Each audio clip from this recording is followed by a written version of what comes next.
There is one moment in Psalm 23 where the grammar itself changes. Most readers walk past it for their entire lives without noticing. For the first 3 verses, David is talking about God. He makes me lie down, he leads me, he restores my soul. Then the valley arrives. And in the very next sentence, without warning, without explanation, the language shifts. It goes from he to you. You are with me.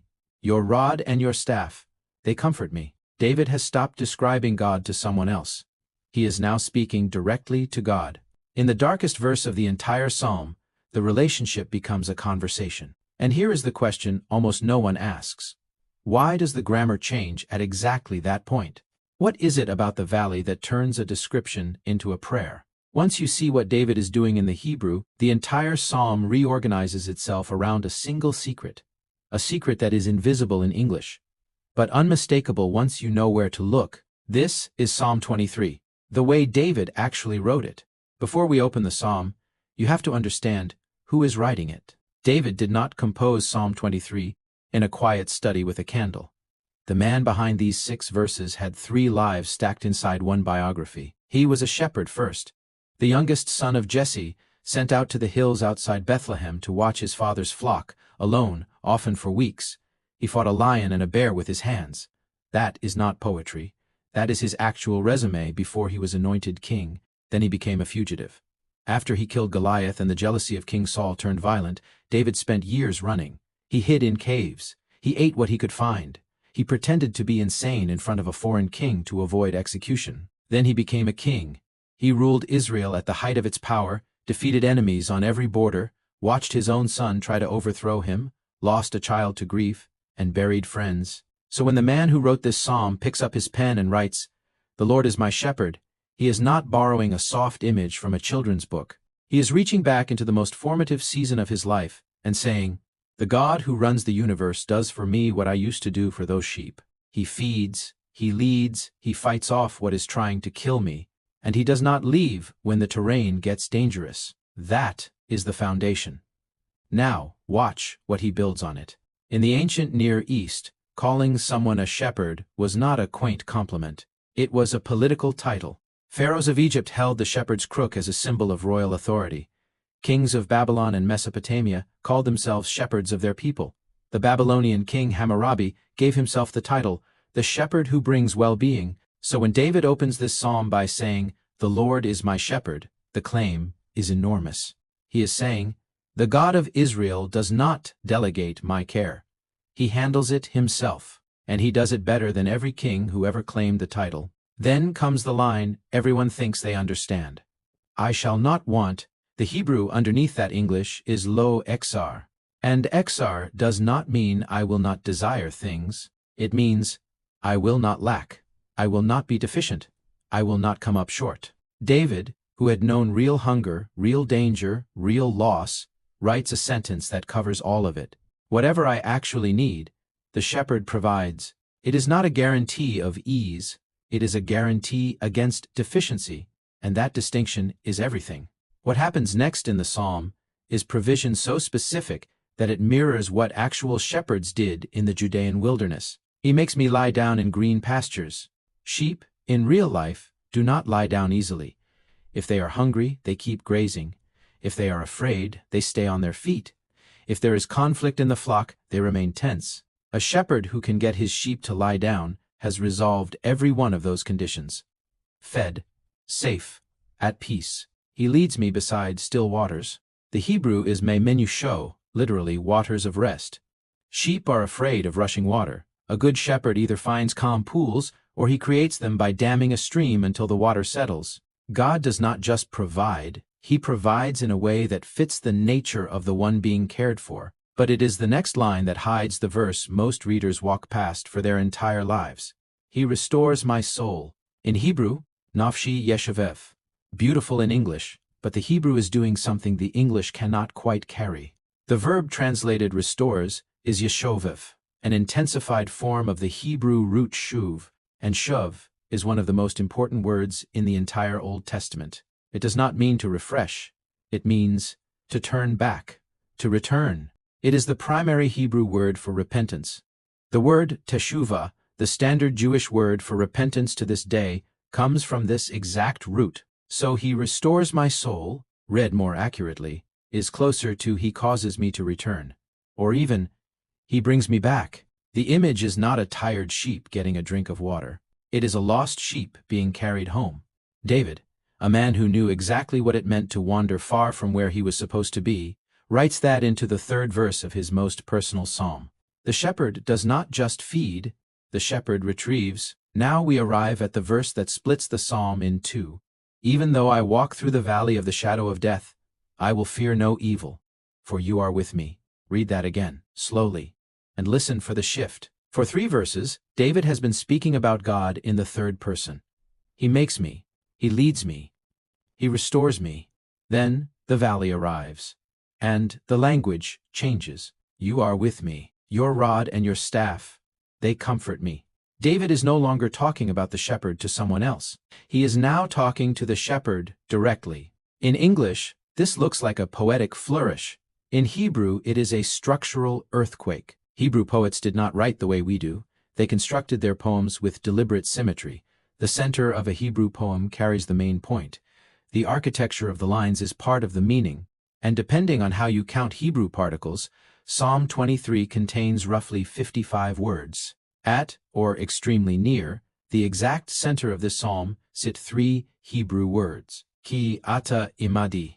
For you are with me, roughly 26 words before, roughly 26 words after, and in the middle, the moment the grammar changes from 3rd person to 2nd person, is the structural heart of the entire psalm. The psalm is not built around green pastures, it is not built around still waters, it is not even built around the table set before enemies. It is built around presence. God with you. In the worst verse of the psalm, at the architectural center of the poem, this is not a coincidence, and it is not a hidden code. It is a Hebrew poet doing what Hebrew poets did, placing the most important truth at the center, then letting the grammar itself confirm it. The valley is where prayer stops being theological and starts being personal. The valley is where you stop describing God and start speaking to Him. That is the secret David is showing you.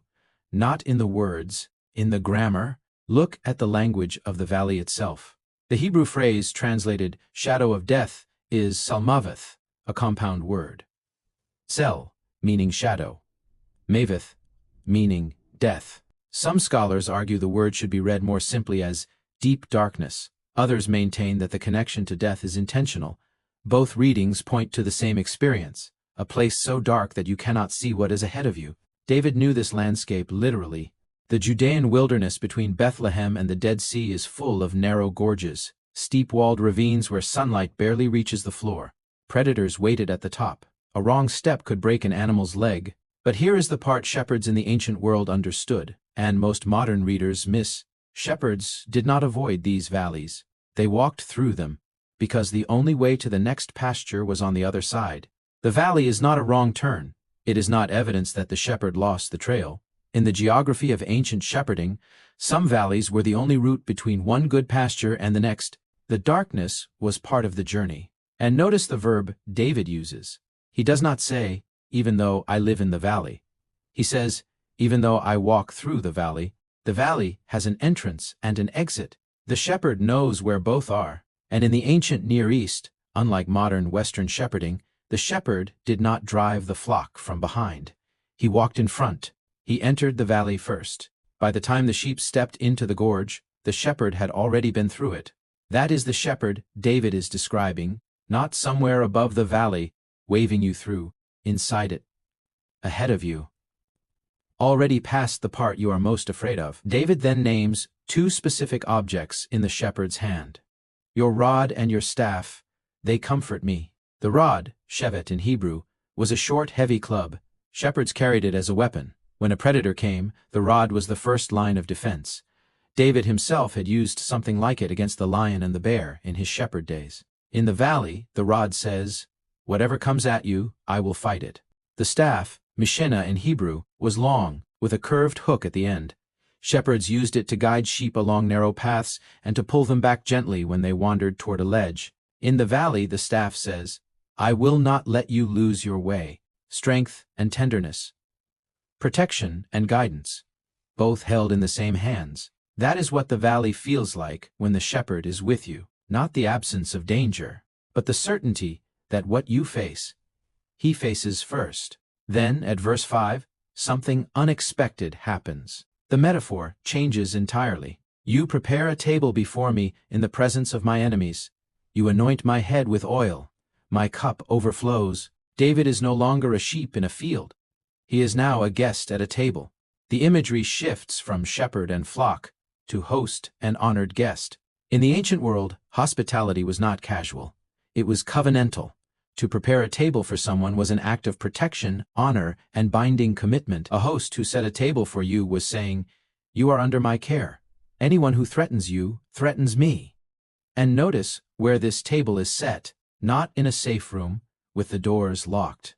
In the presence of my enemies. The enemies are still there. They have not been removed.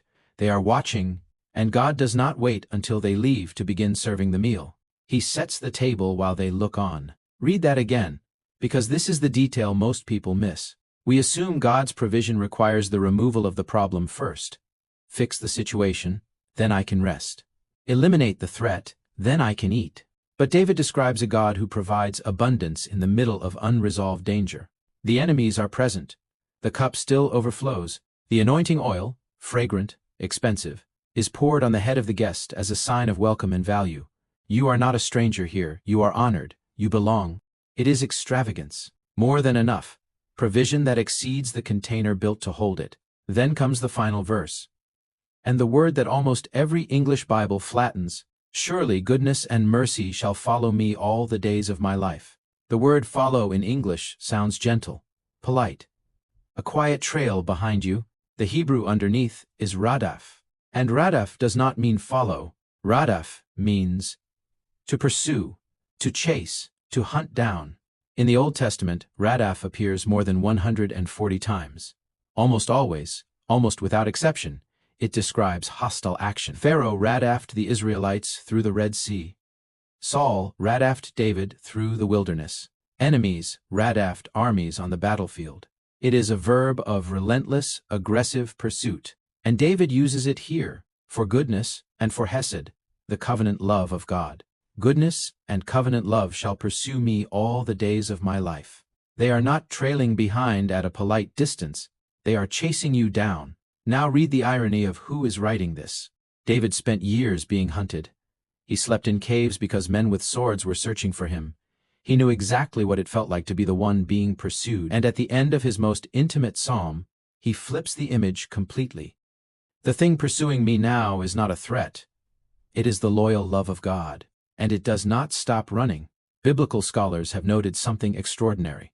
Psalm 23 verse 6 is the only place in the entire Old Testament where goodness and hesed appear as the subject of the verb radaph. David is taking a word of war and using it for grace. The effect is meant to be jarring, because that is what God's love actually does. It does not wait politely for an invitation. It comes after you. Now step back and look at the whole shape of the psalm. Verses 1 through 3 are about provision, pasture, water, restoration. Verse 4 is about presence.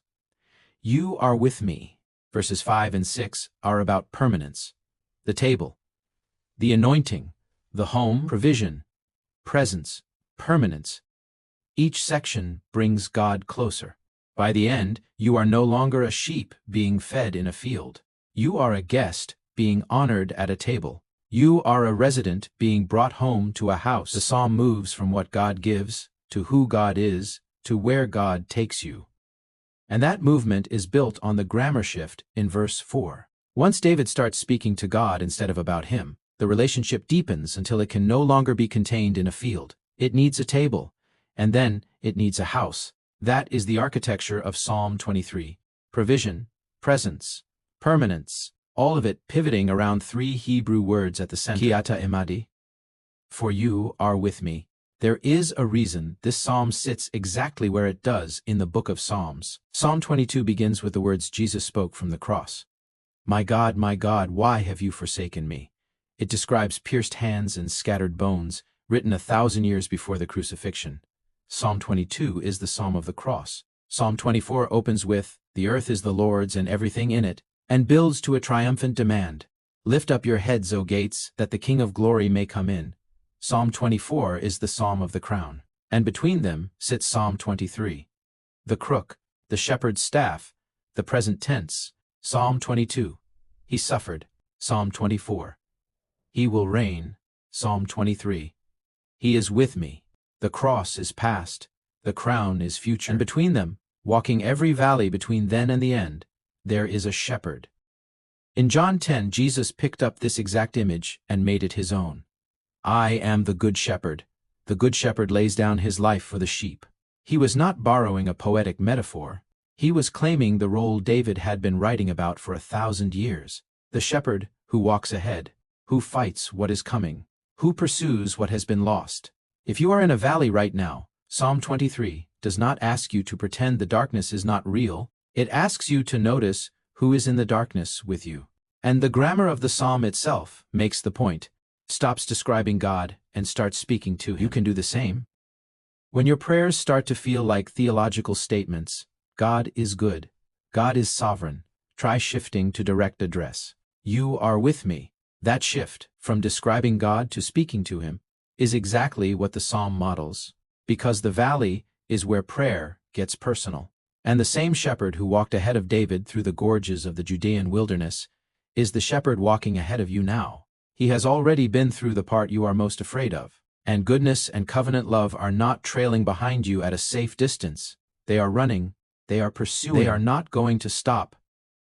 If this changed how you see Psalm 23, drop one word in the comments. Shepherd, valley, pursued, home, anything. I read every single one. Subscribe and turn on the bell, because tomorrow we are decoding another verse most Christians have read 100 times and never actually heard. Until then, when the valley comes, change the grammar. Stop talking about him. Start talking to him. He is closer than